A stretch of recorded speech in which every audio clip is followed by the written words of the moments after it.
Lloyd's itself is recognised as an institution that's been over 300 years, is beginning to recognise that actually in the last few years the underlying profitability of the Lloyd's market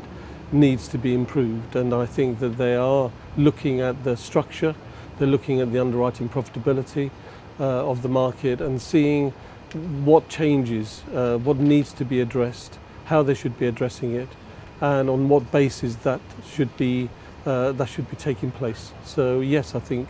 there needs to be a debate in terms of how Lloyd's is going to fit into the London market and what it now is going to start to bring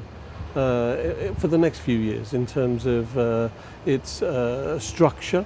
in terms of the fact that it is beginning to be focused very much on the larger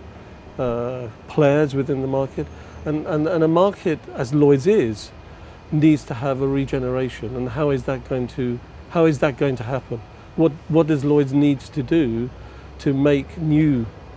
allow new markets, new players to come into the market and to help it grow? And I think that's a challenge that it needs to address. Also, with the technology and the changes that are happening around the market today, it needs to examine on what basis Lloyd's is going to be able to absorb that and be able to deal with it. It needs to deal with its cost base, which we all know is extremely expensive to operate within Lloyd's, and Lloyd's recognise that themselves.